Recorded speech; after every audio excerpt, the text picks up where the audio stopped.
Well, hello everyone. Welcome back to Sick Sad World and another day in this sick sad world. I am Mitt, short for Bernie Sanders Mittens. And I am Miss Jane Pittman, and this is The Read. Thanks for coming back. Thank you indeed. Happy to have you and shit like that. Let's start our show off with our usual thing, our Black excellence. This, I'm going to give two this week. Piece of news that excited me on Because of Them Weekend. It says here that National Black Nurses Association is offering free mental health services to Black nurses on front lines of the pandemic. Amen. So they basically started this initiative called Reset, and they offer things like 24-hour support line for Black nurses for free, up to 5 sessions. They have on-demand text therapy. It says access to wellness podcasts, educational webinars, and much more to hopefully put your mind at ease with all of the bullshit going on with the panda bear. Right. So, and who could deserve it more? What a great idea. Exactly. Exact-the-fuckly. So it says that members of the NBNA and their families get access to these resources. I see their website is nbnaresets.com. So go and check them out. And they have an IG, which is nbna_insta. So smart. You know how we discuss mental health and feeling like poop and not wanting to feel like poop on this show all the time. So I loved reading that story, and I hope that it helps anybody. Yeah, for real. That's a great thing. And then obviously Cicely Tyson, that was one of the wake up, look at the news. This is like first part of my day. You know what I mean? Like, got up, brushed my teeth, made sure that my dog didn't destroy my living room as she loves to do. And then was like, okay, what's going on with the news? Cicely Tyson's dead. Great. Let me go back the fuck to sleep. Exactly. I mean, Cicely Tyson is a legend in every sense of the word. And, it's a life well lived and an incredibly talented person. And when I heard the news, honestly, I was just like, okay, just going to pretend like, just going to tuck that away somewhere because I have things to do today. Like, I'm not going to think about a Black elder dying as soon as this year started. But right. Girl, it's already the first day of Black History Month. What a kickoff. Like, sister survived all of 2020 and then here we go. But I am glad that she lived to see Trump out of office. I am glad she got to see that. When they say they're in a better place, there could be no better place than this motherfucker right it's now. only up from here. So, yes, so rest in peace, Cicely Tyson. Truly an incredible talent. One of those icons that just feel like family. It's just like, you never need to meet Cicely Tyson at any point in your life. And she just feels like an aunt, a grandma, a mom, a sister. She just feels like we all related to her. Yeah. You have seen her face and you do know that Amy. You just do. You do. That woman is kin to you. Period. All right. Yeah. Sad. Let's get into the pop culture of the week. This is Hot Tops Inside Man. Now I have okay, it took me a second. You ain't shit. Yes, Inside Man. I would like to Okay, so times have been shit and my brain is basically a sunny side up egg at this point. Okay. I would like to thank Mariah Carey for being a ray of petty light in this storm. So, I found this by way of the Shade Room. Oh, no. Shawn Mendes, and I know you don't know who that is, even though we have mentioned him at least 4 times. I do. Watermelon Sugar. Not one of the Menendez brothers. He has a song called Watermelon Sugar, and it's about pussy. Ew. When I tell you I heard that shit in the back of an Uber, I said, who is this white boy singing about watermelon sugar of all products? And the internet told me he was talking about pussy juice. You want to know what's funnier than that? Yes, I need to know now. What is it? You're talking about a whole different white boy. No. No. Shut up. No, I'm not. No, I'm not. Shut up. Okay. I mean, if you want to. I was like, what the fuck is watermelon sugar? I still don't know this song, but it is absolutely a song by Harry Styles. Which is not okay. That's my bad. I mean, it's really not. Like, I can see how we arrived here, quite honestly. Like, both of us are grown. I'm sorry, y'all. I have, like, other things to do. Wow, that tickled me. Okay, that was my bad. And once again, just said it like I knew what I was talking about and did not. Watermelon. Let me put in L-Y-R. Let's look at the lyrics. They're pretty. I don't know if I can. Oh, it's like one of those. It's very poppy. Yeah. Like, I would not have thought it was about pussy. I thought this white boy had got invited to somebody's barbecue. And maybe there was watermelon sugar on the rim of his margarita or something on his fucking daiquiri, and it blew his mind. I had no idea. Anyway, he posted this photo, I believe this is on his Instagram, where he's shirtless in a field somewhere. He's got this haircut that kind of makes him look like the first mate of a pirate ship. And he's got his, like, AirPod. They're called AirPods, right? Yeah, AirPods. Whatever. So he captions this photograph, grateful, blue heart emoji. The sun, coffee, my health, my family, old Mariah Carey songs, music, and humans. Smash cut to Mariah Carey posting a photo, arms wide open in a field, glaring at the sun, just like Shawn Mendes, where she said, grateful, pink heart with stars emoji. The sun, tea, my health, my family, old Shawn Mendes songs, music, human. So, in case you didn't catch the shade here, this nigga, rather than saying that he was listening to Mariah Carey songs, chose to be specific about listening to her old song. To which she did the same thing back to him without being, like, directly shady about it. Like, the good thing, like, what I love about it is that, first of all, it's Mariah, suck her dick. Like, what are you going to do about it? That's true. But then everyone was enjoying it, except I'm probably sure I'm Shawn Mendes fans. But, like, even with it not being all the way reasonable, we touch and agree. Right. Because maybe one of her older albums is his fucking fave, you know? Like, might not have meant it by shade, but she took it the fuck way that she wanted to. She took it that way, and so you just kind of, I mean, it's fucking Mariah Carey, my nigga, like. God, she's funny. Are you going to argue? In hindsight, I bet he's like, wish I would have just left that old out. Because is there an old Shawn Mendes song? There isn't. And that is exactly... Shawn Mendes is like 7. So there isn't. Well, thank you, Mariah. Amen.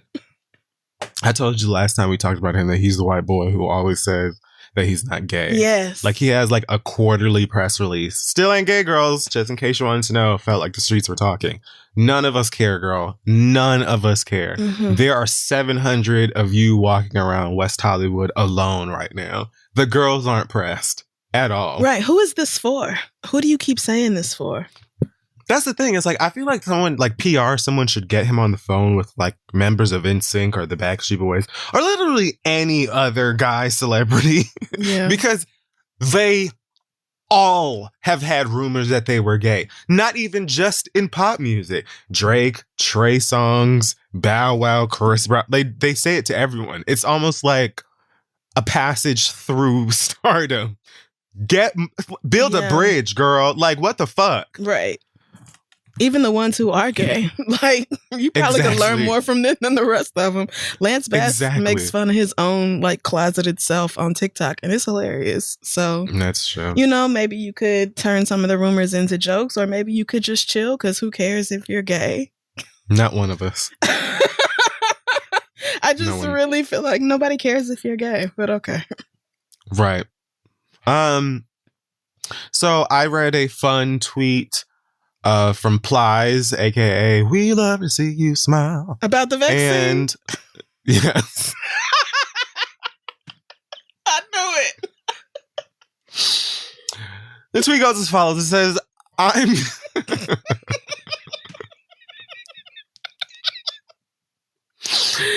This nigga I'm getting vaccinated. Right. Like, I'm getting vaccinated the first chance I get. How I look at it, I put things in my body every day. I don't know where it comes from.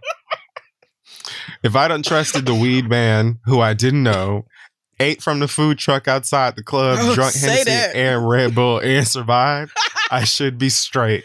When I tell you, I was sent.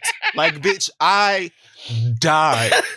Way to bring it like all the way around to the community. Some perspective I was like, for niggas. This nigga is not wrong. Like, I too have done all these things. So many of the things. So like I can't even argue. It's sound logic. Shoot it into my veins. Yeah. Bitch, the first the thing is like I understand Black people specifically being like, no. Mm-hmm. You know what I'm saying? Like, I'm not for it. I don't even do the flu shot. A lot of niggas don't even like to go to the doctor. True. Like, period. At all. I'm going to lay down. It's some Robitussin in the kitchen, in the cabinet on the left side. Some of that Walmart Vapor Rub, and I'm going to just lay down. If you're from the islands, you probably have like a 15-year-old mason jar full of honey and eucalyptus. And bitch, you know exactly what the fuck I'm talking about. That was for my mom and grandma and all the other older Jamaicans in my family my whole life.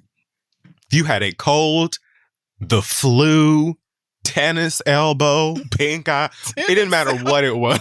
Like, they would pull out that jar of eucalyptus and honey, and I feel like there's a lemon in it, like lemon juice or something. Probably. Like the shit that they put in it, and give you like a little tablespoon of that maybe.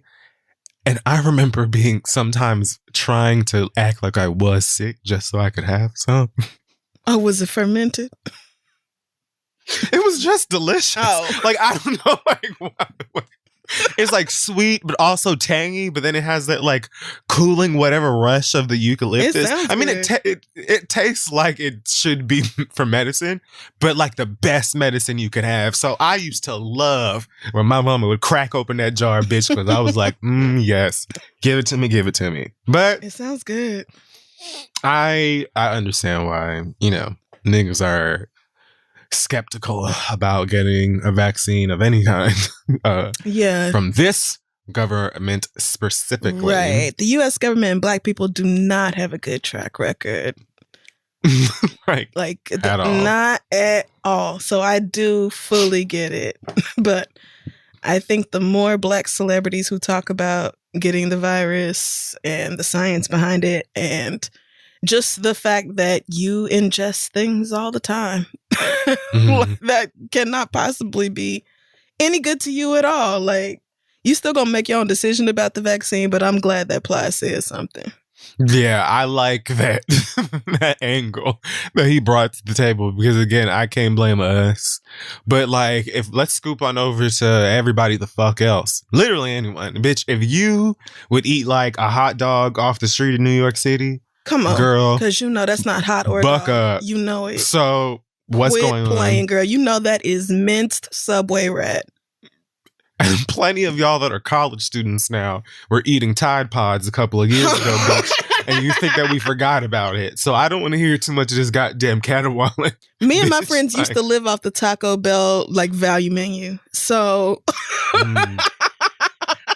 I am just gonna take the vaccine, girl. Let me not start acting like things are picky over here. Some of you niggas don't drink water, don't take no vitamins. Right. Just lean and vibes.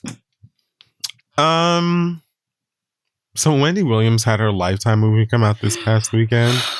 Yes, she did. Did you watch it? Yes, because Shariel turned it into a fucking drinking game. She made bingo cards, nigga. That is... I haven't watched it yet. I'm going to send you one of the bingo cards. You're going to scream. I actually can't wait to look at this because I just feel like it's going to be hilarious. Oh, it is. Not on purpose. No. But I think it's... Well, some parts are funny, like Choritos. That's funny. Okay. But yeah, I can't wait. It was too much story crammed into like a 2-hour with commercial period. And I think everybody knew that. So the fact that there was the Wendy Williams documentary right after that really helped. Because it was just like Wendy on the couch with no makeup on, looking real disheveled, still ranting about this man and filling in some of the gaps that the movie kind of glossed right on over, or things that the movie, yeah. So like we got to hear the Wendy Whitney interview in the documentary, which they kind of just they just made a very casual mention of Whitney, like, oh hey Whitney, thanks for calling the show in the movie, and that was it. Same thing with Mariah Carey and most of the rest of them, but they did have total run up on her. Wendy getting dragged by Whitney Houston is like a black holiday. Yeah, like that. Every nigga knows that audio. Yeah, all of us. Right. So It helped a lot that they had the documentary afterwards. But, you know, for the hardcore Wendy Williams fans, they're still going to feel like it wasn't enough because that lady has lived a lot of life. And now that I'm thinking about the Whitney thing specifically, it would have probably been in poor taste to include Whitney dragging the fuck out of her. Not to mention embarrassing, because Whitney cleared that bitch over and over. I mean, completely evicted that bitch. So like, anyhow. I had a good time watching it. I did. I really feel like I will definitely pour a bottle of wine and then watch this at some time in the week. But anyway, the movie's not even the point. Apparently, she did like an interview with DJ Sus One, these virtual interviews, and they were, I believe, talking about the film. And there's a portion of it where she's discussing like her drug use and stuff, and for whatever reason in that conversation, she decides to mention the one time way back when that she smoked a blunt with Method Man and took him home, bathed him in her jacuzzi tub, and had one night stand with him. And you know how she's just like very matter of fact about like saying anything, right? So so then, you know, I lit his house on fire and I punched his mom, and like it was very like casual. Of course it was. But yeah, she, for whatever reason, because they said in the interview that part was not in the movie. I do not remember that part. And she didn't implicate him in like anything illegal or harmful or anything like that. She said that she had weed on her, but he had better. Oh my God. Yes. She was like, of course Method Man did. My shit got seeds. Let me go on over here and see what Method Man talking about. I understand how that happened. I do. I see it. Logs and twigs and berries and all that. I don't know what's in there. This shit is grass. So, issue is Method Man's been married for 20 years. I don't know why the fuck. I sincerely don't know. Like, I have a feeling that she just wanted to irk him, because I don't know why talking about like the drugs you've done and not done had to lead to a conversation of you bathing him in your tub and then sleeping with him or whatever. But the first thing I thought of when I watched this was, Wendy knows damn well that Method Man gave her hell. I don't remember how many years ago. It definitely had to be before 2010, because his wife was diagnosed with cancer, and Wendy had gone on her show and talked about it before she or her husband had any opportunity to speak to their family and stuff. And even if they did, like, that was just not like, why are you doing that? You know, it's just ugly. So that was the first thing that I thought of actually when I saw this thing, was like, girl, you know those people hate you. Like, so what, why would you bring that up? Right. I don't get it. Anyhow, I would like to read the 4-page Tamika Smith response. Tamika being Method Man's wife. Oh, Lord. Because I truly 4 had pages? A great time. Yes. Okay, well, let me buckle down. She says, for years I kept my silence while Wendy Williams launched constant verbal attacks against my husband, myself, and our family. In the past, I ignored her lies, innuendos, and blatant attempts to provoke us, but Wendy has proven again and again that she's incapable of any decency. Her obsession with our lives has reached new low, and I'm tired of taking the high road. Despite my anger, I chose not to respond publicly to her unhealthy fixation with my husband and our marriage. It was clear that she was sick and that she was struggling with a lot of issues, including self-hate and low self-esteem. Over the years, those issues have made her increasingly ugly, both inside and out, and no amount of plastic surgery can fix the ugliness inside of her. Instead of using her platform to uplift women, she has spent her career attacking marriages while her own fell apart. She criticized celebrities battling addictions despite her own struggles with substance abuse. God damn. There's no limit to how low she will go in the name of making a headline. We just reached the halfway mark. Here comes... What? Here, her... No, I'm joking. Oh. What else is there? Damn. Leave her alone. She does. No, let it stop. Let her die. Someone call it. Okay. Her career is on life support. Her husband has abandoned her, and the ratings for all of her projects are down. She's desperate for attention and is trying to use my husband's popularity as a way to get her name trending. Whoa. How sad that a woman who was once revered in the entertainment industry has reduced herself to a tabloid side note and circus freak. For the record, my marriage is solid. My husband continues to enjoy a successful career. And and Wendy will forever be one of the most miserable bitches on the planet. And that's it.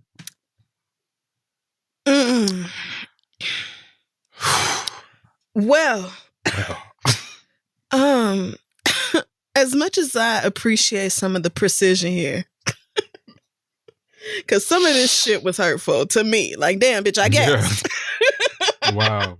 Some of that shit is very raw. I just have the first question that's just like glaringly obvious to me is, why isn't Method Man doing this? Why are you doing this? And second, I didn't actually hear her deny that they slept together. There's that as well. Those two things are just kind of like dancing out at me like, hey, girl, this was a great read. However, I just feel like we have some issues here that require attention.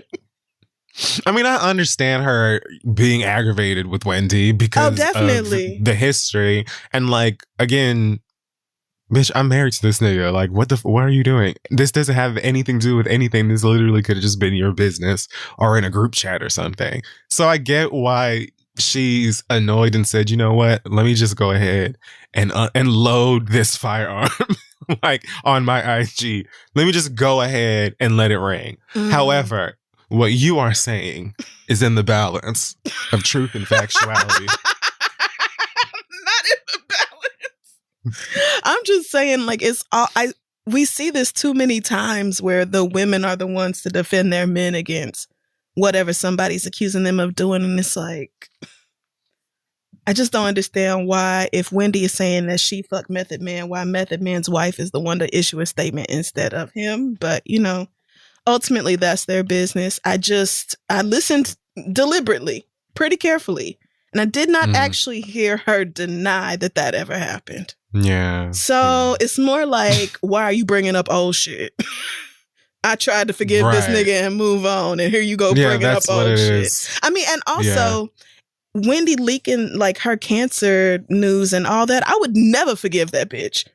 It might just be, bitch, you said something crazy about me and now I got smoke for you for the rest of eternity. Anytime I see your name, I'm going to let niggas know it's fuck Wendy Williams. So I can see that too. I can. Yeah. I mean, if I had to guess, maybe they felt like maybe it's like if Method Man was to be the one to drag her, then they'd be like, oh, don't speak to a woman that way, and et cetera, et cetera. But like Wendy Williams of all people. I mean, I don't know. Maybe. But at the same time, at the same time, I kind of enjoyed it way more coming from her. I feel like even if he had been the one to do it, it wouldn't have been this like decadent. Oh no, it wouldn't have been this. It wouldn't have been this precise of a read. Yeah, this is rich. The sister took shots. You know. She knew what she was saying, and she did it very deliberately. And she hit that bitch over and over, like, God damn. And she, I mean, she didn't lie either. Like, Wendy did talk shit about people for having addiction issues while she was snorting coke in the bathroom at work. And Wendy did talk about people's marriages and out niggas and all kinds of shit, and ended up dealing with the same thing in her personal life. Like, all of that is true. So, oh man, yeah, I am going to watch that fucking movie though. You should. I mean, be warned, because there is some stuff that is a little disturbing in it, but overall, I was highly entertained, and then I really appreciated the documentary afterwards.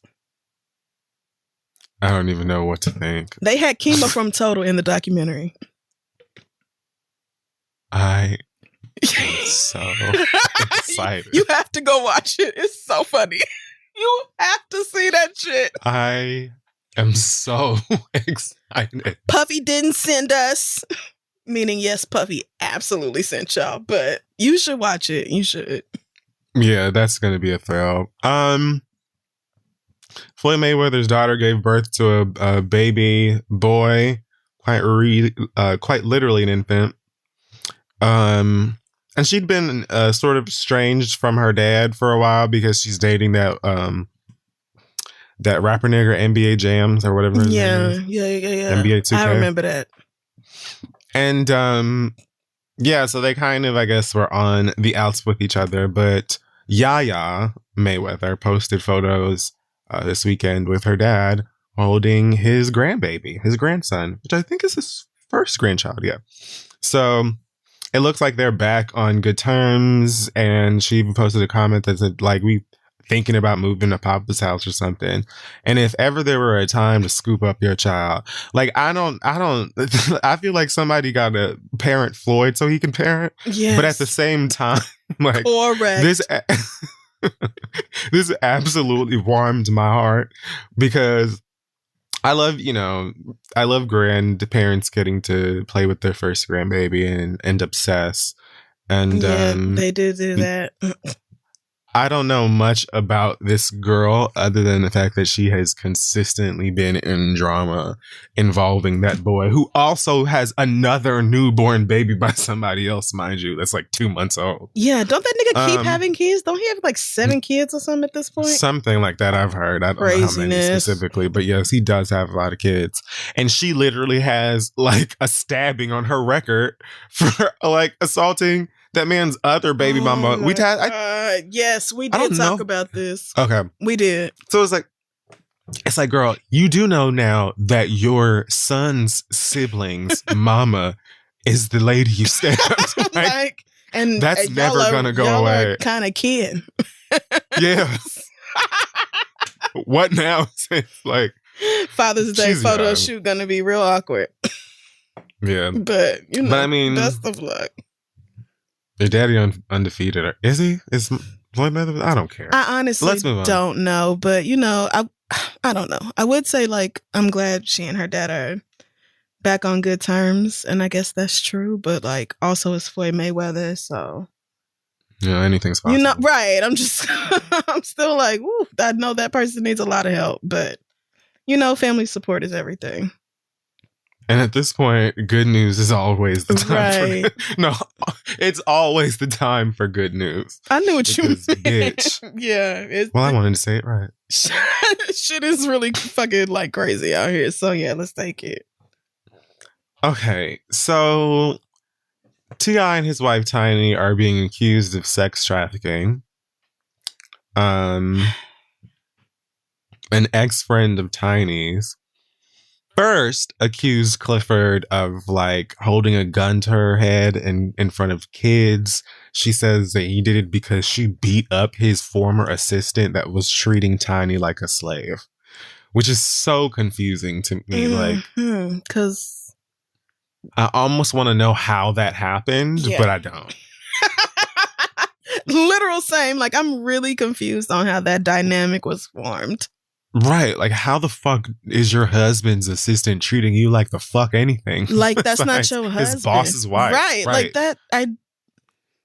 And why didn't Tiny beat her ass? See, some things are not making sense here. Yeah, that was weird. But anyway, the same woman then, started accusing them of having this weird predatory sexual life together and posted a bunch of screenshots from other, social media pages with women who are claiming that they themselves had some sort of abuse or rape, being drugged, coerced, things like that. Even like being given STDs from people who knowingly have it. Yeah. So, obviously they both have been denying it. T.I. went outside in what looked to be an Atlanta backyard and was walking around in the sun using big words. And he said, like, we have never done any trafficking. Well, not sexual. And that, like, I chuckled because I'm not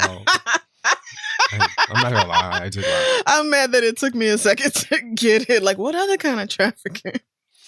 But yeah, I really can't wait to see how this whole thing plays out because I know I don't expect it to just disappear. It was like on one page I read 15 women, on another I read 19. But the stories that I read are all damn near the same thing. And there have been rumors of T.I. and Tiny being like swingers or whatever for many, many years, which is fine. Unless you're like drugging people or like and coercing girls, them without their will, blackmailing them. Right. Doing all that kinds of stuff. So I would like to think that T.I. and Tiny are simply having consensual, safe, freaky fun.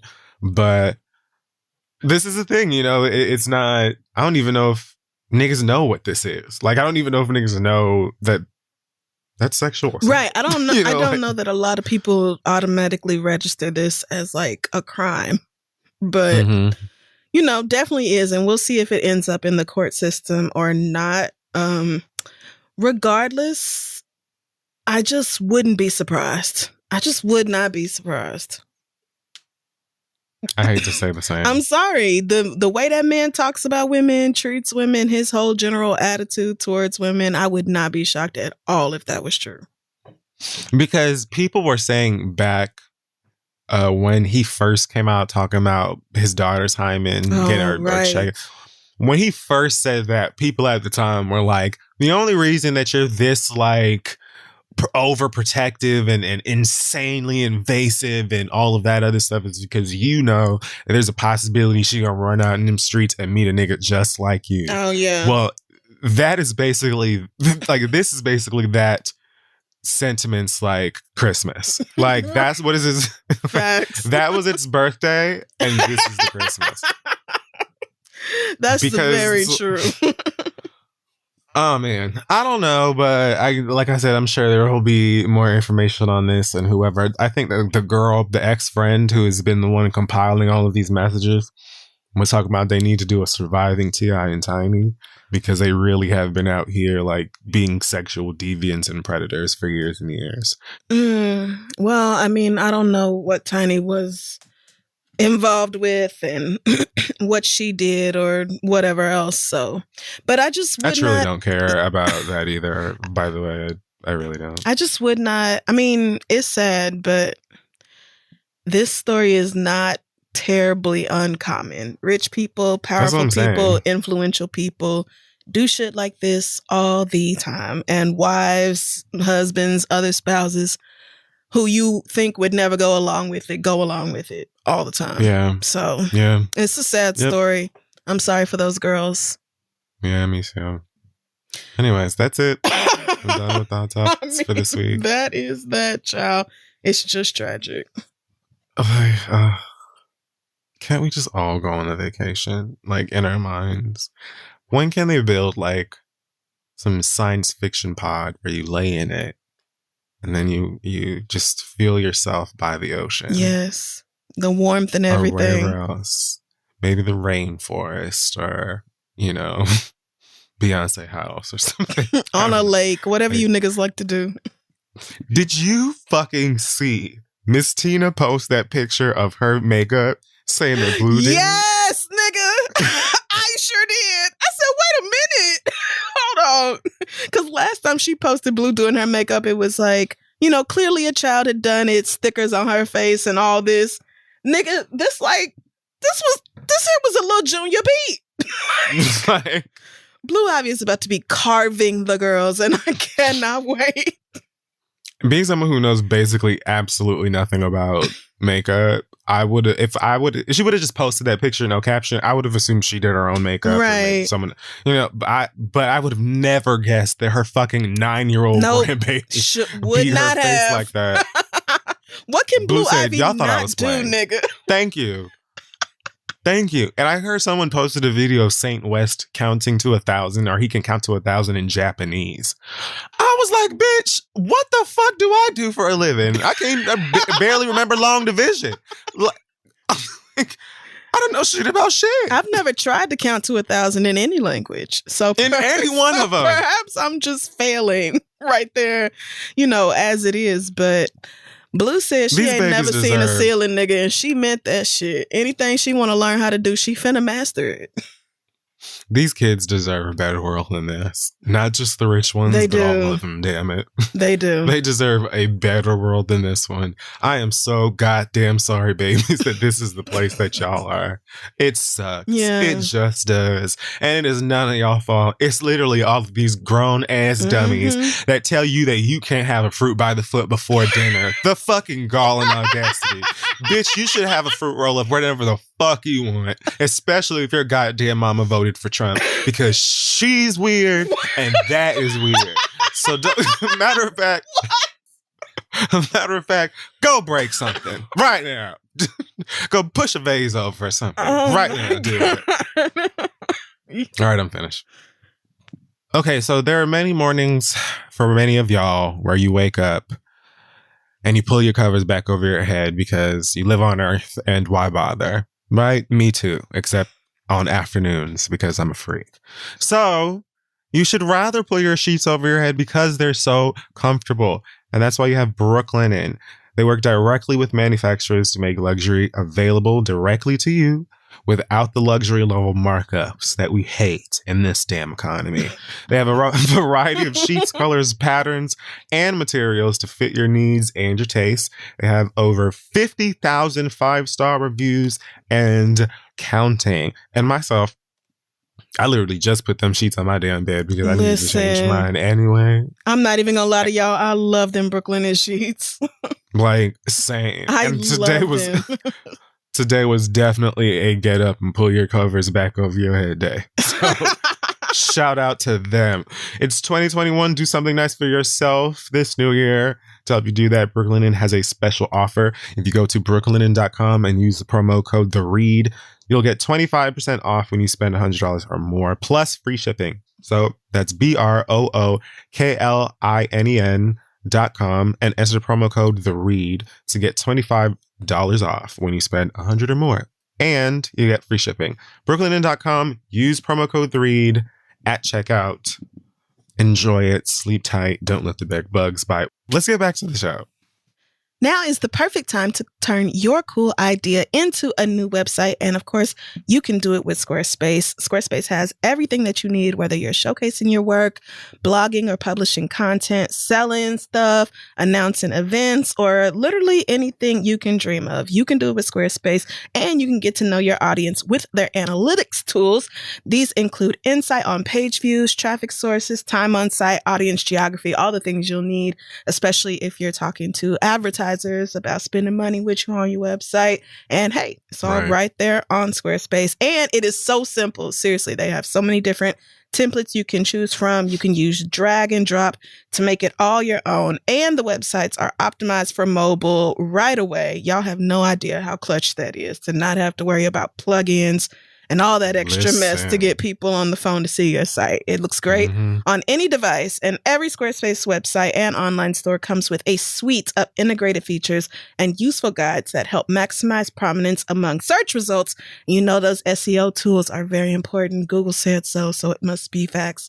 We use Squarespace, of course, for our own sites, for thisistheread.com. And seriously, I love it because I needed a website and I needed also to not spend any time making one. So right. You can just throw something up, seriously, 15, 20 minutes, and you got a whole website right there, ready to go, fully functional. Of course, you could put more effort into it than I did, but I'm just saying. It's very easy. So head to squarespace.com/read for a free trial. And when you're ready to launch, use offer code READ to save 10% off your first purchase of a website or domain. Again, squarespace.com/read, offer code READ for 10% off your first purchase. Let them know Kid Fury and Crystal sent you. Let's move on. Okay, so we have returned. It is now time for your drama, mama. Yes, it is. Send your letters to asktheread@gmail.com. We may read them aloud on the show. Quite a few people want to know if you have seen WandaVision. Yes. Oh, so what is that about? WandaVision is this new Disney Plus show based in the Marvel universe. And it is like half sitcom, half Marvel show. I'm behind an episode. That sounds good. But it's like one character whose name is Wanda, who has been in a relationship with another character whose name is Vision. So they call it WandaVision, and they're doing this kooky mystery thriller that is like masked as a sitcom that goes through phases that start like sort of in like a I Love Lucy sort of style, and it evolves into like the later Brady Bunch, or what was that fucking show with Alan Thicke? Growing Family Pains? Yes, Growing Pains, not Family Matters. Yeah. Oh my God. Yes.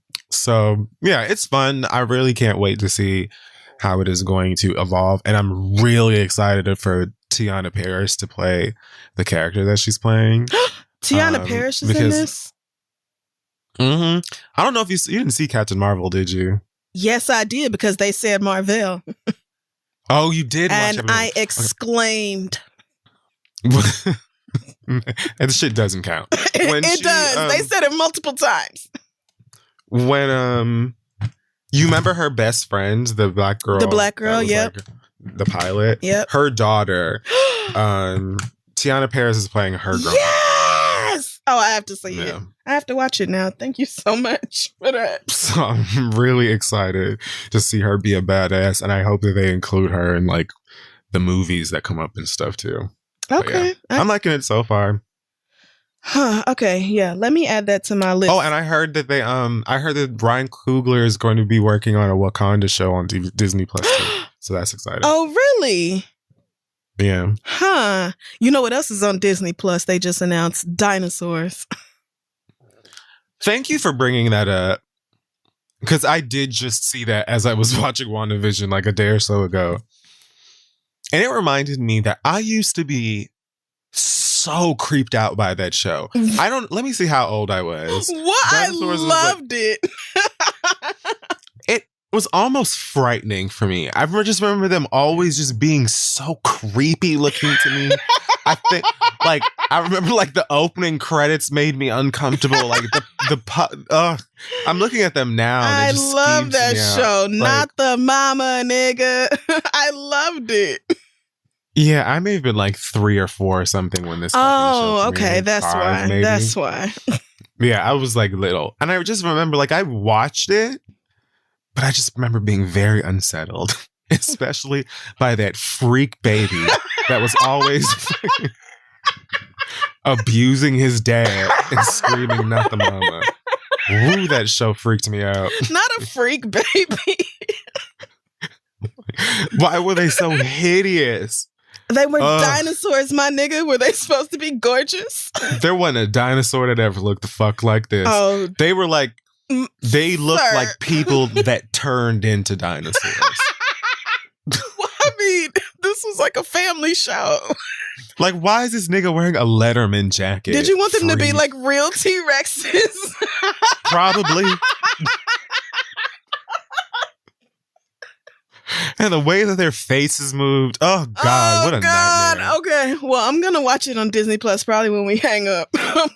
I will probably watch it, too. Go look at it. I don't remember anything specific about that show at all. Other than Not the Mama, I don't either. But I remember loving it. I remember loving that show. Oh, that ugly ass grandmammy. Ooh. This shit was scary. Well, there you go. I can't wait for the Generation Z to take some clip from that show and turn it into a viral TikTok, because that is what they do. That is what they do with everything older than like 1998. So 1998? You mean like 2008? God damn, you're right. Because I might even be wrong about Generation Z. Is it some other kids too?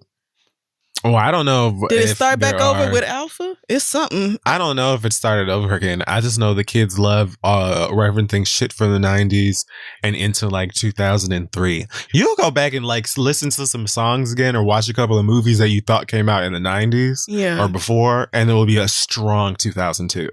Because that shit happens a lot. But anyway. A lot has happened since 2000 came. Just be very real about it. Right. But okay. Let's get into the questions. This first one comes from Jansen.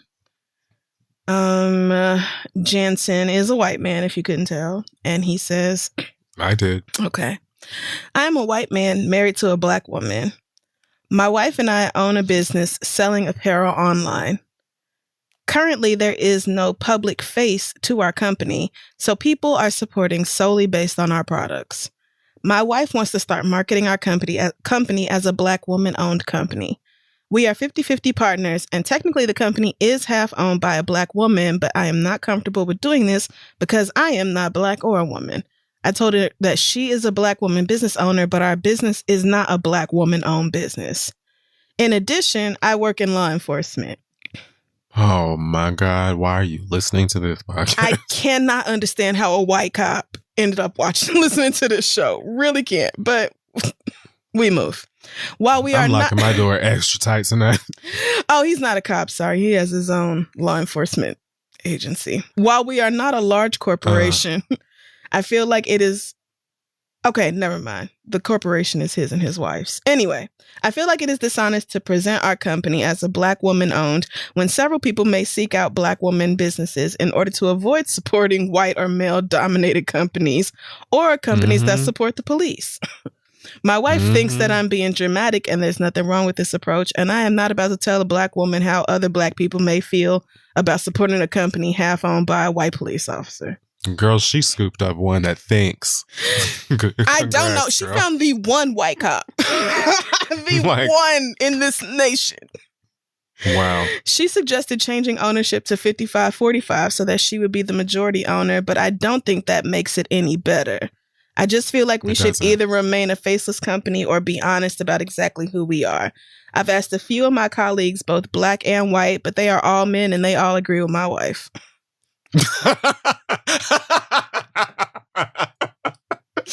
Of course they do. Of course they do.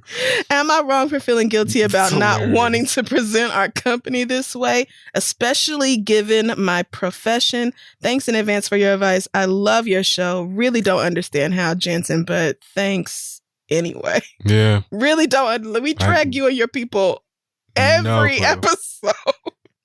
But even when we don't need to, just for fun, just because it brings joy to our day. But it makes me happy. Yeah, what should Jansen do? What a name!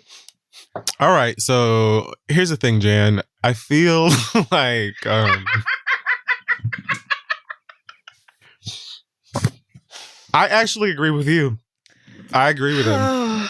Whew. And I agree with him simply because there will be people who are like, oh, this is a black-owned business, let me go support. And then later find out that it's half-owned by this white man, which you could be a white man that works at Party fucking City, and they will have a problem with that. But then on top of that, you work in law enforcement.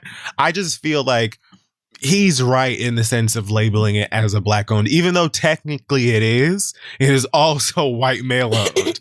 And I feel like for some people, many people will not give a fuck. Many black people will not give a fuck and still support this sister. But I feel like it's probably not wise to put themselves out there like that right now. Especially if they want to be faceless. But I feel like if they were the face, if I clicked on the About page on your website and there was this big old picture of this white man and his black wife and they're the owners of the company, I still know that I'm supporting a black woman. You know, like, I mean, me personally, I wouldn't be like, oh, well, the white man is a part of it too. Oh, no, I can't do it. Like me, as if it's a product I genuinely am interested in or would like to use or just want to support, if the cards are in the right, order, I'll still support. Thinking of that same thing you want people to think when you say black owned business.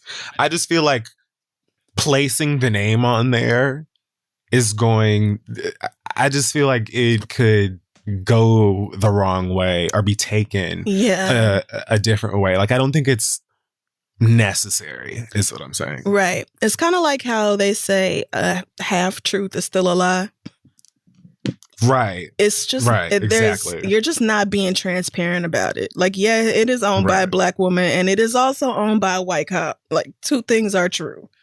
And so I think if y'all are going to go that route of like having a face for the company, then you should be honest about who really owns the company, because when people find out, they will have a fit. There are some people who are not necessarily going to have a problem with the white thing, but they have a problem with the cop thing. Or they're not going to have a problem with the cop thing, but they have a problem with the white thing. Or both. Exactly. So I just think you're better off being honest about it altogether. Yeah. And I think your wife knows that if it's publicly a black woman, white cop-owned company, a lot of people may think twice. Like, whoa, wait, white and a cop? Listen, you're doing a lot, sister. So... But they said this is an apparel website, right? Right. They sell... So don't nobody even need to know what the fuck you do for a living. That's irrelevant. You know what I'm saying? So that ain't got nothing to do with your job unless you're selling shirts that say Thin Blue Line or whatever. That's true. Right. That's true. You don't actually have to say... I don't think you have to disclose your career, even though... Ooh, cops. But... Yikes. Right. Yikes. But... Yeah, I kind of agree with you. I just think if y'all want to go the whole black woman thing and y'all want to have a black woman be the face of the brand or whatever, then y'all need to be forthright about everybody who owns it. Exactly. That's it. That's exactly what I think. So, because like I said, I feel like people might still fuck with you if what you're selling is, something that they like. Or they'll be like, oh, this is a sister. And again... people will feel whatever the fuck they feel, but like what you just said, I feel like more people would rather kind of walk in and know who they're supporting for real and spend the coin rather than be like, oh, hell yes, black and woman owning this business. Here are my coins, girl. And then you send them their sweatsuit and somehow they find out that half that money went to this white man. They're going to feel bamboozled, even though it shouldn't be that way, but it is. I would want that information as well. Right. And then if they somehow found out your ass was a cop too, they probably come looking for y'all. Maybe if y'all switch the ownership to where she owns slightly more, then y'all can put majority black woman owned or something like that. You can kind of finesse it. But I guess. I mean, like maybe that's a suggestion, but I think if you're not honest about who owns the company, or if you don't make it clear that it is not solely owned by a black woman, then it looks like all y'all care about is getting money from people who care about supporting black businesses. And that is shit. Exactly. That is really shit. Don't do that to us. And I'm so certain that there are a lot of partially black owned companies that are doing that right now. Oh, yeah. Because everybody, when the protests were in the street every day, a lot of white people decided to shop from Black-owned businesses for about 5 or 6 weeks. And so, people probably recognize the money grab for what it is, especially now it's Black History Month. Please, white people trying to spend their guilt away again. So I would just be real cautious about that. I cannot believe I am agreeing with a white man, but first time in my life. Feel kind of sick about it. But yeah, I think y'all should be real careful about that. Because is it worth it having everybody trash your business on Facebook and Instagram or whatever else because y'all didn't tell the truth about what was really going on? It's not. Right. Okay, let's move on. Our next question comes from Tanisha, who says, my best friend and I live in 2 different states and we text each other almost every day to check in. I love her dearly and I love that we can talk about our struggles with anxiety and depression as Black women, but I am tired of always talking about her struggles. She recently started a new job after being unemployed for months, which she also complained about every day, but of course that was understandable. She hates this new job and rants to me about how stressed and incompetent it makes her feel all week long. Even sometimes while I'm at work, she will call me to complain or ask me for advice on something she is working on. The problem is when it's my turn to rant, she barely listens or completely ignores me and eventually starts talking about her issues. Once I was talking about how my depression makes it hard to put my voice in my work anymore, and she ignored the text for 2 hours just to come back and start complaining about how she got a new assignment. Sometimes after her rants, she'll half-ass ask me, how are you doing? And even when I tell her, she doesn't engage with my issue. Even when we're not talking about work, she finds a way to sneak it into the conversation and start complaining. It's gotten to the point where I don't even tell her deep shit I'm going through because I know it's going to be a waste of energy. She is aware that she is self-absorbed and even told me once that if she doesn't like the way somebody is telling her a story, she struggles to listen. I know that this could be a symptom of her anxiety, so I try not to take it personally, but I'm starting to feel used. How can I get her to stop being so self-absorbed while still being considerate to her mental health? I know if things keep going like this, I'm going to start resenting her, and I want to keep my best friend. Thanks. Love the show. Tanisha. I feel like I use this as like a crutch sometimes, like when I'm not sure what to say. But I genuinely feel like this might be solved by an honest, calm, and fair conversation. Well, that is true a lot of the time. Yeah, it is. I guess, some people are just, it's harder to do for some people, depending on who they're dealing with or who they are, how they were raised, whatever.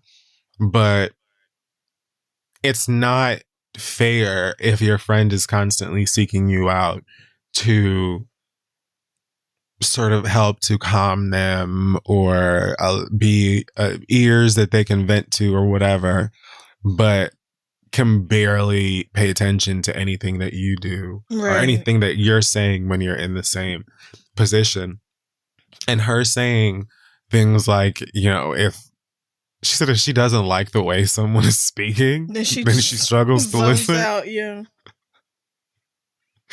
It's so cartoonish and funny, but I'm not. It's like it's just such a fucked up thing to say to somebody. But that means that she's aware of the fact that she, doesn't listen sometimes or isn't really emotionally there, and you need that from your BFF, especially in times like this bullshit. So yeah. Again, you know her better than we do, and what may be triggers and stuff like that for her. But yeah, you want to be able to be heard as well. And like, I doubt you're talking about like the struggles of planting poinsettias around Christmas. Like, I'm sure you're not talking about something wild, boring. Exactly. You know what I mean? So I would just speak to her like from the heart and be like, I love you, girl. And I'm, always willing to listen to you with whatever we're going through. Sometimes I just feel like when I'm going through something, you're not hearing me. And I really, however it is that you want to word it, just try to be soft or whatever, because you damn sure won't be unfair. So yeah, I mean, and relationships are supposed to work 2 ways. So exactly, yeah. Yeah, I understand why you are starting to feel away because nobody wants to feel like they're, just being used as like a junior therapist. Nobody wants to feel like that. So right. You ain't even getting paid. Right. But I think it's interesting, Tanisha, that you asked how you can get her to stop being so self-absorbed, because you cannot do that. Like, one of the things any therapist will tell you is that the only person you can control is yourself. Yep. And so if other people's actions are annoying you, it is true that the simplest solution quite often is that bitch needs to stop annoying me. That is true. But you have no control over whether that actually happens. You can't dictate what that lady says or does. You can only control you.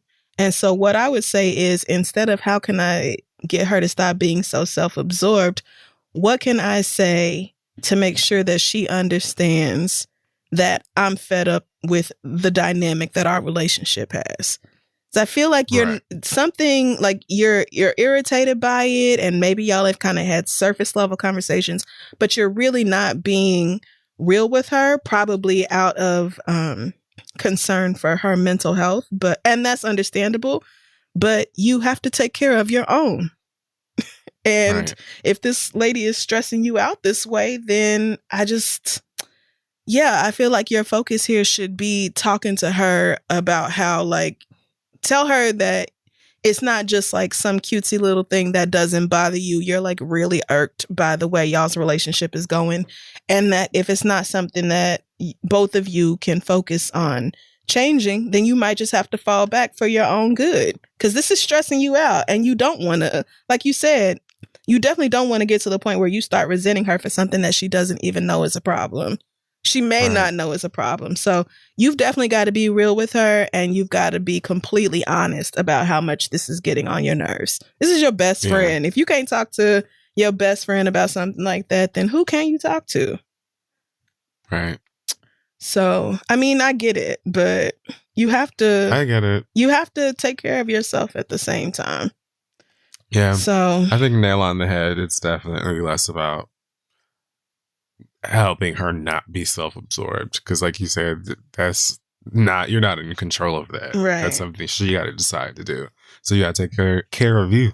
If she's not hearing you, And if y'all are that close, then I would assume that once she hears how this is distressing you, she'll be like, damn, my bad. I was like really caught up in my own shit and, not thinking about it. Because at the bare minimum, if y'all are having a conversation, let her talk and get her stuff out. But if you say something that shouldn't just be ignored, like you wasn't a part of the conversation. So, right. Like, that's this is a conversation. Conversations happen between two or more people, and it's give and take. Yeah. So, and all you're doing is taking. I'm going to need you to start giving something back. And exactly.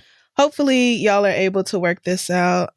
Let us know how it goes. Our last letter comes from Jade, who says, I am a 31-year-old Black woman in a relationship with a 28-year-old Black man. We live together, and we have since Christmas of 2019. This was fine with me because I didn't like living alone. But now that the pandemic has started, I definitely feel differently. I love my boyfriend, but I hate being in the house every damn day with the same person. We both work from home now due to COVID-19, and other than quick trips to the store, we are always around each other. By last December, we managed to make adjustments so that we weren't driving each other crazy in the house by giving each other space during work hours, taking time to ourselves for hobbies, and planning to do things on certain days as a couple. We were getting into a good balance until tragedy hit. My boyfriend's grandmother passed away suddenly just a few days before Christmas. She was in her 80s, but rather vibrant and active until she fell ill with cancer. My boyfriend was very close with his grandmother. She was more like a second mother to him, so he has been having a hard time processing such a great loss. I understand what he's going through because my grandmother passed in 2015, and I was very close to her. I know how difficult it is to grieve the loss of a grandparent, so I'm being very patient with my boyfriend as he goes through the stages of grief. I also know that he was already dealing with some symptoms of depression due to the pandemic and all of these terrible times. So I completely understand that there are days when he doesn't feel like getting out of bed. He just wants to play video games or watch TV or doesn't want to do chores or run any errands. So I've been picking up the slack and trying to be the support he needs right now. I'm very sensitive to his emotional needs since I deal with my own depression and anxiety on a daily basis. What I'm wondering is, should I continue to just let him cope through avoidance, or should I be pushing him to start returning to his normal routines? I want him to feel supported and cared for, but I don't want to be an enabler. Thanks. Love, Jade. Oh, man. Yeah. I don't know about this one. I feel like for me, it's just like, it depends on what the person needs. Because a lot of people's process is different. Mm-hmm. The way that they like go through those motions, it can't really be told how long it will last, how intense it can get. I say maybe you can start by just sort of either giving him the space or being in his space to sort of comfort him and like allow him to feel his feels for the sec, while also encouraging him on figuring out how to get them out. You know, like whether it's speaking to someone or journaling or like making voice notes about how he feels, like something to just sort of make, not tangible, but like make his feelings like, I don't know how to say, like just to get them out, you know what I mean? And something that he can go back and reference to, stuff to just sort of like physically do something in the moment that is keeping you busy while also minding how you feel. And hopefully that can help. If not, I think that I would just, you know, be empathetic, be sympathetic, and just try your best to encourage him to get up and be more active in light ways, like go for a romantic walk or, that's nice. You know, go to a park together, or I don't know, like something that isn't like so blatantly get your ass up, but more like, you know, but more just like something that is fun and calming and not too much to do or whatever, but also requires y'all to like move around a bit and get some of that energy out and shit. But again, it's hard. None of this is promised. You know, it may be much rougher for him to get up and try to cope in whatever kinds of ways. But yeah, I definitely say give him his time, let him throw his pity party, and not overstay his welcome, as is said. Yeah, I think you bring up a really good point when you talk about just bringing the feelings out. And it's one of those things where it's the last thing people want to do, and yet it's the best thing for you. Like talking about the traumatic shit you're going through helps, but people rarely feel like doing that especially when they're in the middle of it. This is his grandmother. She died a little over a month ago.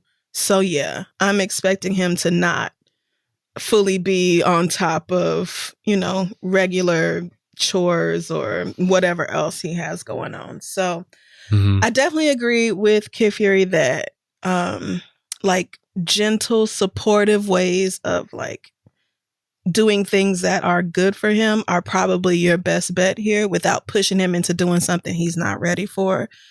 And just like avoiding things that are gonna be a temporary release, but will make him feel worse in the long run. So like, don't go pick up a giant bottle of his favorite liquor and be like, let's take shots all night. Right. Like that is kind of supportive in a way. And you're coming from a good place. Right. We're going to have a good time for a couple hours. But then you're going to wake up with a hangover in the middle of the night and have to throw up and feel worse. And all the bad feelings are going to come back, and it's just not worth it. Comeback times 10. Right. Like, because now you feel bad because you're grieving and because you're hungover and and you're sick from what you did with this alcohol. Trust me. So, yeah, I think encouraging him and doing stuff like the romantic walk, if y'all live a place that doesn't have 2 fucking feet of snow on the ground, then I forgot what the fuck I'm talking about. That would be nice right now. Like, bitch, it is so deep out there. Oh my God, it don't make no sense. But yeah, walks and journaling and meditation and And also giving him space when he asks for it. You don't have to be up his ass. Just let him know I'm here for you whenever you feel like talking, and then also, you know, like encourage him, but also just let him have some time, because that's a giant loss. And if they were that close where she was like a second mother, then he may be grieving for the rest of the year or longer. Maybe longer. Right. Yeah. So, yeah, other than the obvious advice of finding a therapist to help work through the grief, I think the best thing you can do is just be supportive.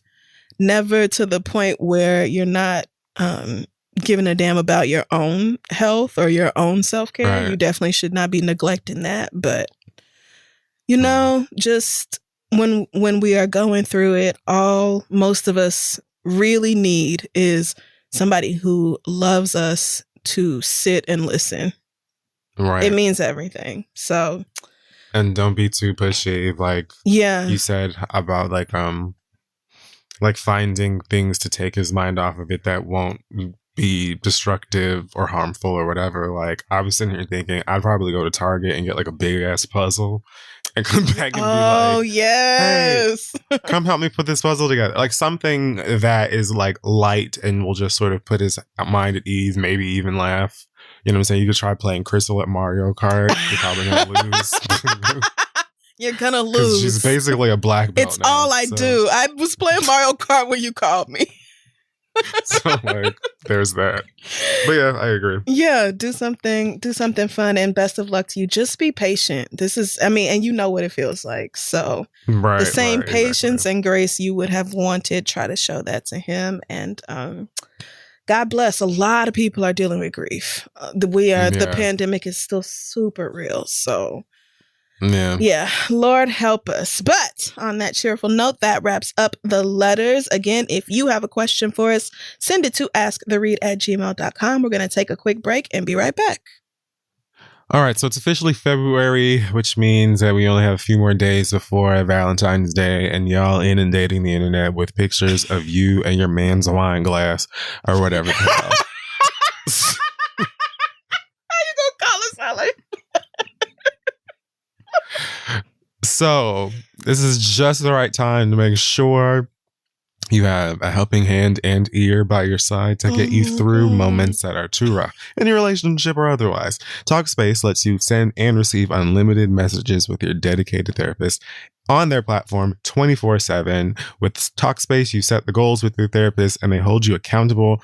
Make sure you're really progressing. It's incredibly helpful. I cannot stress enough how great it is to have a therapist or just someone in that profession to help you. And Talkspace has thousands of licensed therapists with years of experience in over 40 different specialties.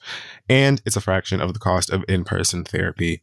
Trust me. My therapist gave me practical guidance that really helped change life for the better. I'm very glad that I was able to find Talkspace and get the support that I need. And you can as well. As a listener of this podcast, you'll get $100 off your first month with Talkspace. To match with a licensed therapist today, go to Talkspace.com or download the app. Make sure to use the code READ to get $100 off your first month and show your support for the Talkspace. I mean, your support for the podcast. That's the READ at Talkspace.com. Go save some money and get something off of your mind. And let's wrap up the show. Hey, y'all, we all shop online, especially these days. I know I do. I pretty much have not been inside a retail store for like 9-10 months. But one thing about shopping online is when I get to that checkout page and I see that little box that says promo code, suddenly I need a promo code. The thought that I could be saving money on this purchase and I'm not, it drives me crazy. But thanks to Honey, you don't have to worry about manually searching for coupon codes anymore. Honey is the free browser extension that scours the internet for promo codes and applies the best one it finds to your cart. Honey supports over 30,000 stores online, ranging from sites that have tech and gaming products to popular fashion brands, girl, even food delivery. So just imagine, you're on one of your favorite websites, and when you check out, that Honey button drops down, and all you have to do is click that button that says apply coupons. And then you just wait a few seconds because Honey is finna go through there and search for coupons that it can find for that website. And if it finds a coupon that works, you will watch the prices drop. Honey has found its over 17 million members, over $2 billion in savings. I love Honey. Like, seriously, anytime I'm shopping, if Honey finds a code for me, I am incredibly excited about it. I mean, I have bought gifts, like everybody's Christmas gift, purchase based off of who I could find a discount through on Honey all the time. So if you don't already have it, girl, I do not know what you are doing, because you are missing out on free savings. It is free. It installs in just a few seconds. So get Honey for free at joinhoney.com/theread. That's joinhoney.com/theread. Do yourself a favor. All right, let's move on. Okay, folks, we're back. It is now the time to do some reading. Why don't you start us off? Okay, well, I actually don't have much to say this week. I'm just going to talk about you bored, miserable hoes and the way y'all did Chloe Bailey. Oh, bitch. Chloe Bailey, if you don't know, I truly don't know where the fuck you've been. She's half of R&B duo Chloe and Halle, simply incredible actress on Grownish, 22 years old. Yeah. And if you listen to Chloe and Halle like I have since they first came out, these are not children anymore. They aren't. Chloe, like I said, is 22 years old, and she is starting to come into her own as a young woman. This means that she has been singing things that are more adult than what they sang before, certainly has been performing in certain ways, dressing in certain ways. Really, to me, it looked like she was embracing her sexuality and her body as a young woman, and I want that for everybody her age, especially the girls her age. So I've loved it. Seriously, every time Chloe gets on stage, I am just... she is an incredible performer. You can tell... She's a vibe. Yes.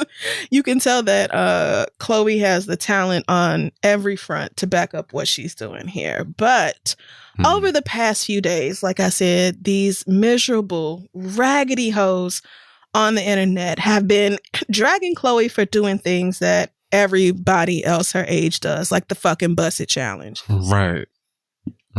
Baby, y'all wore the Bust It challenge the fuck out. And still, when Chloe did it, I was like, who is touching her? Like, she's just...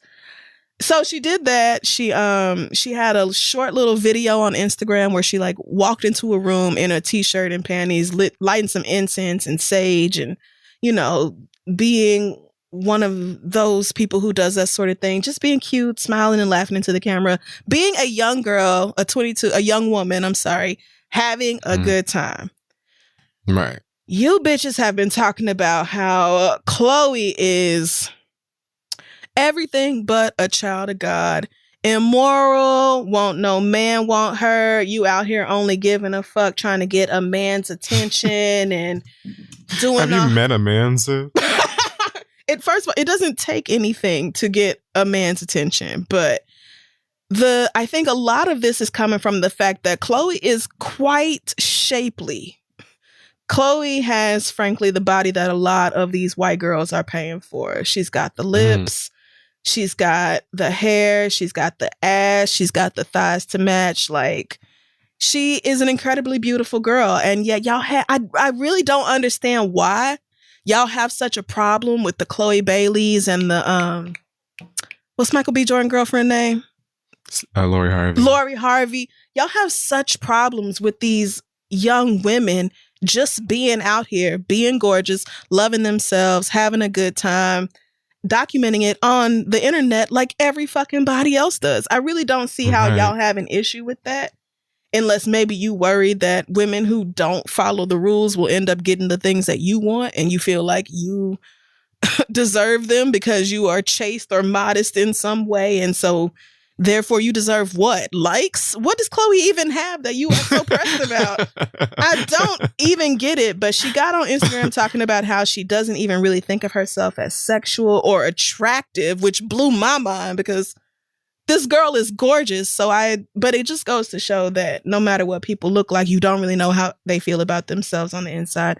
And she kind of broke down and got teary-eyed and, mentioned that she takes all these compliments, as a compliment and, doesn't post to get attention or whatever else. And I just feel like, first of all, most of this is probably coming from grown-ass women around my age, within my age by about 5 or 10 years in either direction.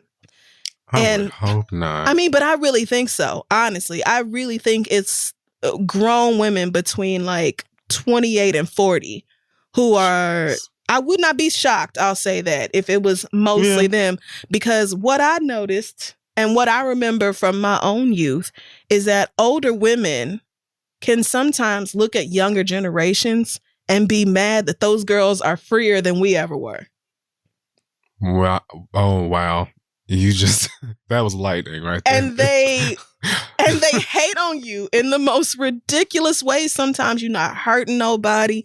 You just out here living your life, trying to be yourself, follow your bliss or what the fuck ever. You're just out here being a black girl, living your fucking days.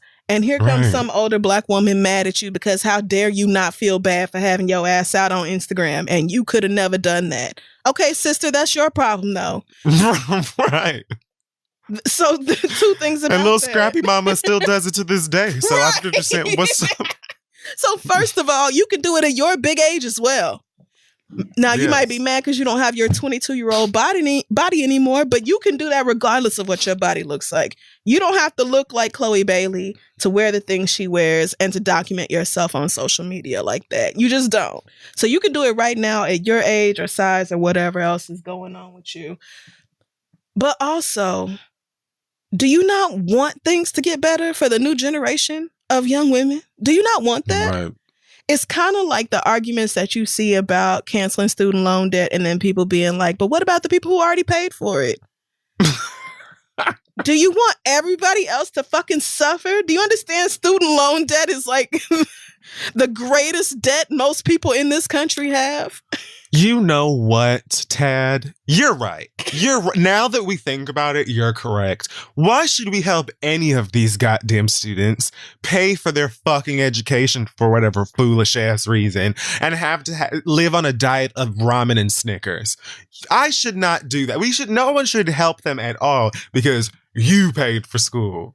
What the fuck? It just don't make sense. You over here 25 years post-graduation, still paying $142.76 a month and mad because somebody is talking about maybe doing something so that the next generation don't have all this debt hanging over them. Do you not want them to be happy? Do you not want them to be free? Do you really want everybody to suffer the same way you suffered? There are lots of times that I'm like, on the one hand, I praise God I didn't grow up in the social media era. I praise God. Amen. I praise God. Oh, amen. And at the same time, young people are just so fun and so funny and using all these social media sites to do different shit, ruining Donald Trump's life and teaching each other. Like, I was on TikTok the other day. Just watch it. There's all kinds of TikToks. These people are...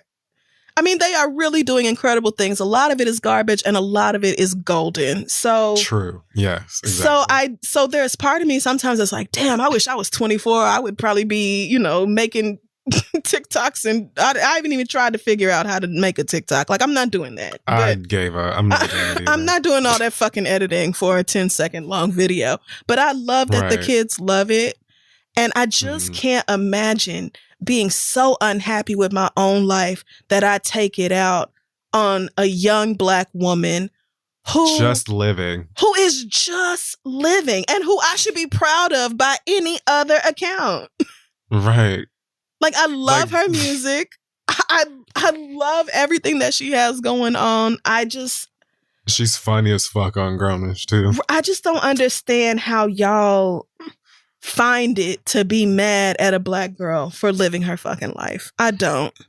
Can I also say, like, to an adjacent point, I feel like this is a part of why a lot of former child stars have moments like this. It's almost like they have to say without directly saying all the time, I am grown. But now that I think about it, Chloe and Halle have a whole ass song that is a theme song of their fucking show where they say, I'm grown now. Like, so when I saw this like video of her dancing to that I Want to Fuck You All the Time song or whatever, I was like, 1, work. Get 2, go the fuck off. And 3, no, the fuck you aren't a baby anymore. God damn it. You grown. Like, have you even seen some of the outfits they've been wearing in their performances and stuff? Is like, they're young women. They're young adult women. Like, get out your bag and like I said, bitch, I feel like you absolutely hit the nail on the head, struck the lightning, girl, about that shit.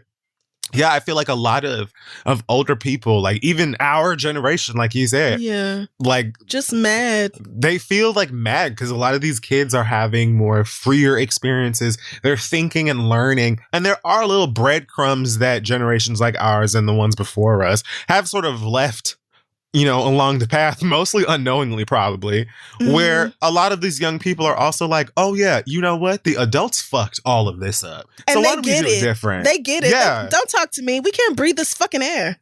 Right. Like, why the fuck should I give a fuck about anything you saying, bitch? Right.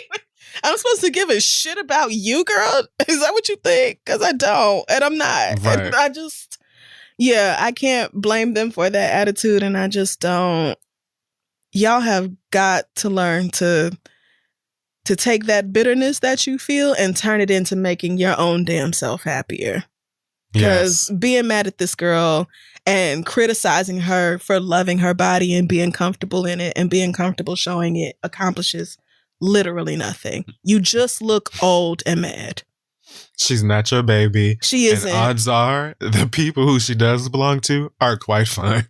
Because these things exist. You know? So if her own motherfucking blood, people who created and birthed her are like, live your life, sis. Then let sis live her goddamn life. Right. Halle is about to turn 21. Chloe is 22. Y'all are going to have to let them be 21 and 22.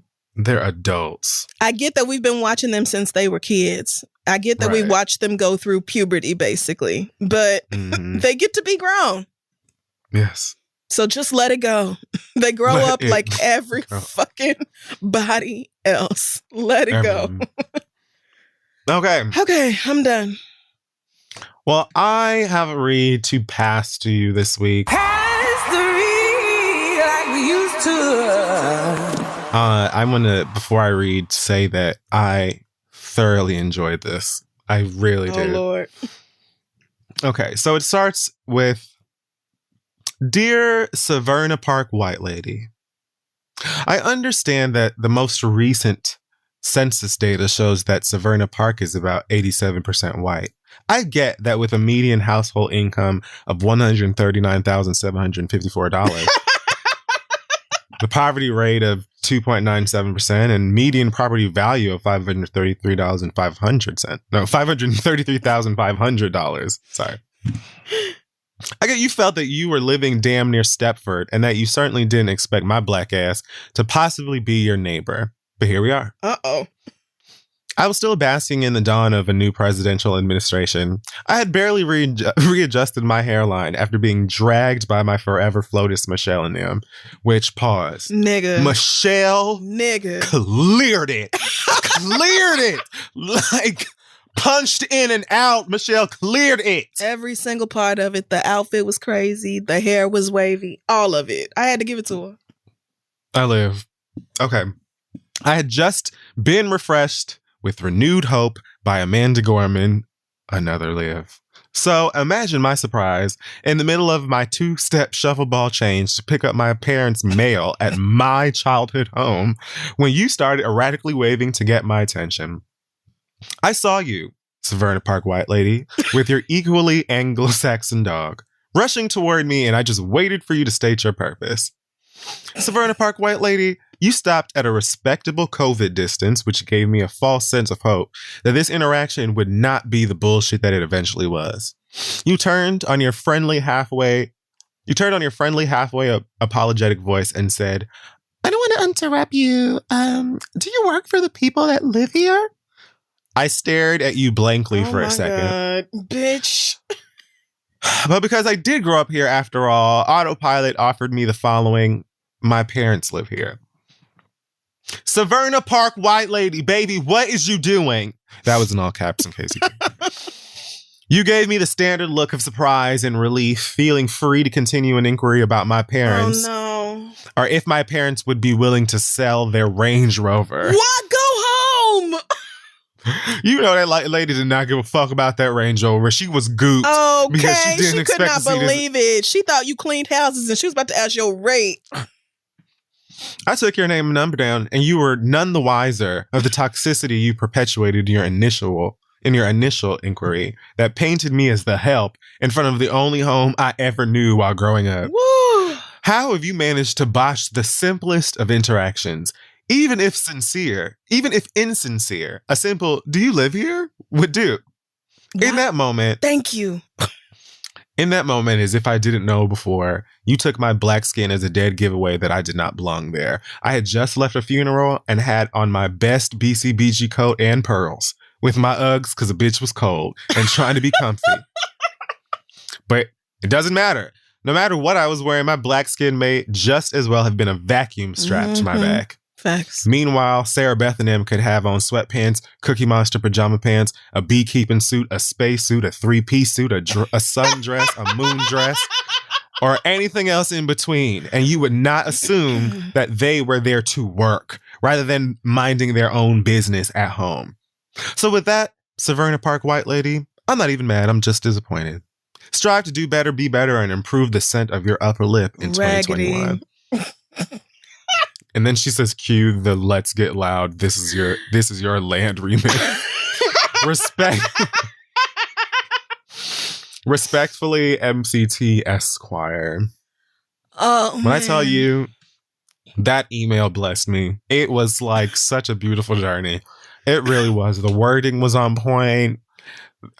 The description of the fucking expensive ass outfit you have on. I can see all of the shit that you said a white person could have worn who wouldn't have been interrogated about if they worked on the cul-de-sac or whatever. Because you know damn well Molly would have came out to get that shit in her fucking SpongeBob pajama pants. Period. And nobody would have thought anything. I really enjoyed that. It's so true. Like, if you are black, you could have on rainbow and Chinese slippers out of the hair supply, beauty supply store, or you could have on Gucci.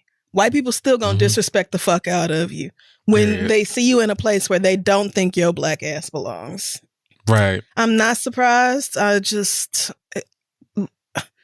is it that all of this shit is in the news like nonstop for the past like 6 years, and y'all still just have you learned nothing? Do you hear black and like in terms of race and then just change the channel or like throw the newspaper away from you real hard? Probably. Because I've said a bunch of times, it's clear that y'all don't listen to anything that we say, even when we're in groups of like literal thousands shouting it and wearing shirts that say it. Y'all still be like, what's oppression? I don't understand. It sounds like a terrorist group. The fucking audacity of this woman to run up on somebody talking about, do you work here? No, girl, I just robbed the place. What the fuck are... And took their mail on the way out. Like, are you a moron? And now you have to see me. Just like I told that white boy the other day, you're going to see me again. Why? Why even go there? Right. Ugh. Because that disgusts me. They don't know any better, and that is deliberate. They don't know any better because they don't want to, and they don't have to. So they don't care. They do not. And so that's why we can continue to drag y'all whenever we see fit. And that is why I do not live in Severna Park. Because I would not. Or anywhere similar, bitch, because I would have not been that patient, kind, or whatever. Like, at all. I would have terrorized that woman with simple words. Like, right. And I feel like I definitely would have been like, no, just going to rob it. Why, you want something? Exactly. But, she probably would have called the police. Right. So there is that. Just damn. Niggas really can't even be at peace at home. You can't even go by your mama's house. Thank you. Thank you. You can't even be at your fucking mama house. You can't even be at the crib, bitch. Mama was trying to go and get the mail that they sent to her family that has clearly been there longer than you, bitch. Longer than you, bitch. And then she still has to be berated and questioned and have all these goddamn inquiries like she the FBI. Get the fuck out of my face. You ain't that damn dog. Why do they always have a dog? Oh, are they selling their car? Is that what you came up with? Right. You mean to tell me you just want to buy their car right out their driveway? Really? Mm-hmm. That's what you thought. I really thought think that you would run up on the first person you saw come out this house and ask them about buying the car on the driveway. Yeah, that's what you were going to do. Oh, okay, cool. Yeah. We're supposed to believe that. That's really what you think. Okay. That's very interesting. I do fully believe that she thought you were a maid or a nanny. And she was about to ask for that hourly rate. I do too. I think so. I think if you had pulled a vacuum cleaner or something out the trunk of your car, that conversation would have went very differently. I absolutely thought the same shit. I was like, she saw this black woman in this white ass neighborhood that's too good and too white for blacks. And she was like, oh, God, I've needed someone to clean the gutters. Let me go and run down. Finally, my God. I thought I was going to have to go to Compton. She couldn't believe that a pickaninny just dropped on her street. How? Woo, Lord, the fortune. A negress. I had these crying babies, but I didn't want to raise them. Madam, how much did you charge? Do you happen to be breastfeeding right now? Just curious. She really was going to ask you to be her child's mammy. Like she wet really. Nurse. Yeah. The nerve. You were way too patient for my life. No, I appreciate the way that you handled it. Yeah, you know how to handle them people. Yeah, you do. I don't. You have experience. Because I would have been very ignorant about that. Wow. Probably would have. White people, poorly. what are y'all doing? What are y'all doing? That's another thing about, I don't know how much of this shit is real or performative or whatever, but a lot of the TikTok kids also be getting their parents together live. Oh, they do. Like, they be dragging their, like, they tell her, like, Melissa, go to your room, or whatever. Melissa goes to her room and cleans their parents on TikTok and be right, and then it goes viral. Did you hear about that white woman who got clocked by that black girl? We talked about that on the show. That black, I don't know if she was a security guard or what, but this white woman like smacked her in the face, whether by accident or whatever. And that woman turned around and clocked her. Yes, we did talk about it. Okay, yeah. Her daughter turned her ass in. She did. She was like, oh yeah, Mom, remember when you told me not to go to Black Lives Matter protests because they were violent? Who's violent now? Yo, and she was probably like 2 rooms over from her mama at the time. They really I know a lot of these babies, I know a lot of these kids have simply absorbed the racism that has come from their parents as well. So it's not all sweet out here. Right. But every now and then I see a clip or something that's like, I know these kids ain't gonna stop fighting at least. Whenever the fuck I'm out of here, it's gonna be some people with some goddamn sense. Hopefully they can do something with it. Right. A lot of them dumbass white people who stormed the Capitol have been getting turned in. I mean, the FBI was gonna find you anyway, but duh, girl. A lot of it is their children being like, whoo, she's raggedy. Did you hear about that man who took videos of himself inside the Capitol and then texted them to his kids and then told the kids to delete them? Guess what they did not do? Like, how fucking dumb can you be? Hey, Mom, Dad. You want to be on the news? Remember when you told me that I couldn't go to the Harry Styles concert? Because I do. Now, let me tell you where you can go. The authorities are outside on the lawn. You're going to They'd prison. like to speak to you. Mom, FBI's at the door. You've got to answer some questions now. Right. Delete what? I told you that I eat nothing but Cinnamon Toast Crunch. And you had the nerve to bring us kicks? Get out of my house. These children are dragging him. What the fuck they thought, ho? You was in there putting your feet up on furniture and stealing mail with your whole white face out. This is how horrible whiteness is.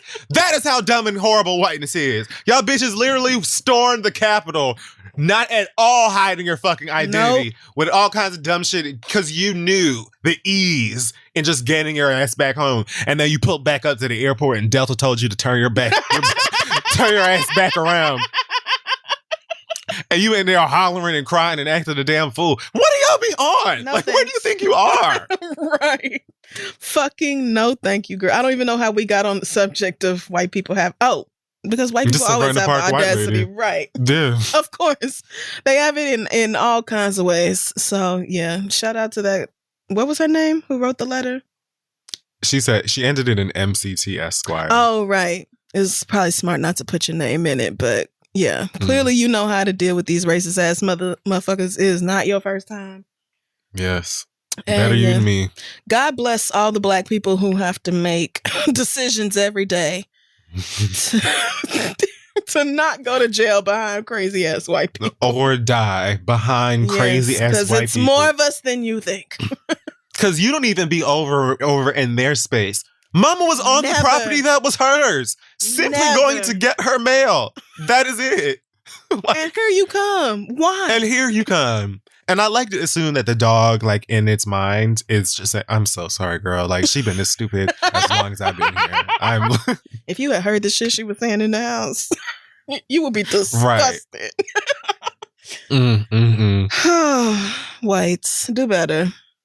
I would definitely give that shit to my parents, the girl's name or whatever, and be like, so, Helen had the nerve to run down on me and ask if I worked here. Because let me tell you what my mama would do when I tell you. Child.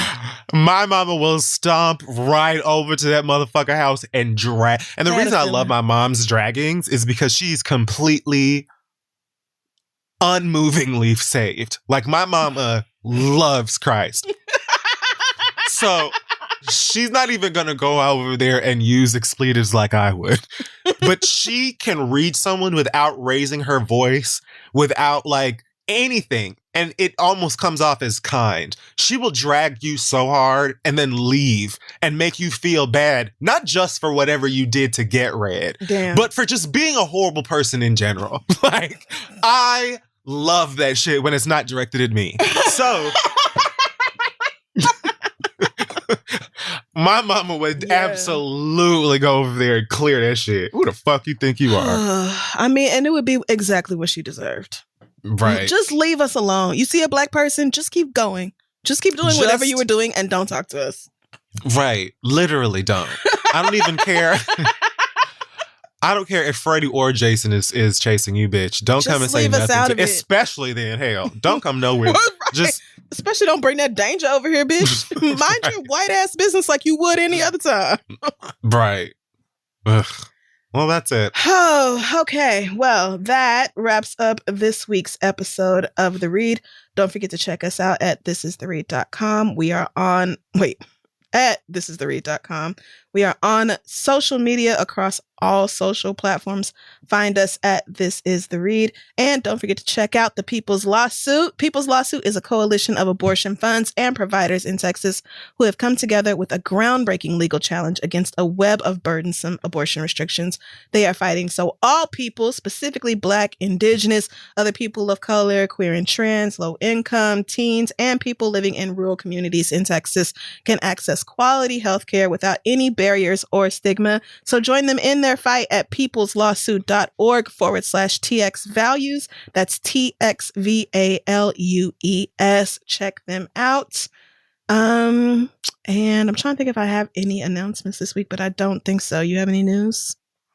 No, I'm just sitting here thinking about when I'm going to cancel this appointment for Link to get groomed tomorrow because Are you not going to make it? I do not plan to go outside in that bullshit. I'm so sorry. I almost forgot. Because, nigga, not only did it snow all last night, it snowed all fucking day today. Right. And it's going to snow all night and all day tomorrow. I looked at the thing or whatever yesterday, not even knowing there was a storm. Like, I was about to go outside. And I looked at my phone like, let me see how many layers I need to put on. And that bitch said, winter storm incoming. I said, excuse me. But it was marked at like, it started 7 p.m. to go to possibly 6 a.m. I got up at a disrespectful 2 p.m. today, bitch, and looked outside and it was still wrecked. Yeah. It's still going right now. It is. Like, I went out there and literally snow up to my knees. I said, well, listen, y'all can just suck my dick. I'm going right back in the house. I'm not doing nothing with that. I'm not ordering delivery because there ain't no tip big enough to put somebody on the street in that mess. I'm so glad I have food for the week. Look at God. Look at God. Because it's COVID and I would want to give the delivery person a hug. I would want to be like, are you okay? You don't have to do this. Oh, you do have to do this. Oh, God. Like, right. Listen, because I always tip stupid on them apps anyway, just because, like, not even just the pandemic, but like the fact that you were going around dealing with a bunch of people that are probably incredibly entitled, but you know, niggas are still going to be out there making a way tomorrow or have been today. Oh, yeah. Fran sent me a picture of some nigga on her block driving some truck that said like Mr. Snowplow It All or something like that. And he had just shovels and shit on the back of his truck. I'm like, you doing what you have to do. Niggas is entrepreneurs, and I'm not mad at that at all. Absolutely. Like, but as for me, myself, I don't see coming outside of the house before Wednesday. It is ridiculous in New York City right now. I'll simply not do it. And I'm going to call that groomer the first opportunity I get. Be like, I am so sorry. Like, hey, girl, not only am I not coming to y'all, I don't know why you're there at all. It's like in the first place, like, that was your decision. Right. Y'all should have emailed me talking about we not open. Hello? I'll cut links here my damn self before I go out of that bullshit, bitch. So, no.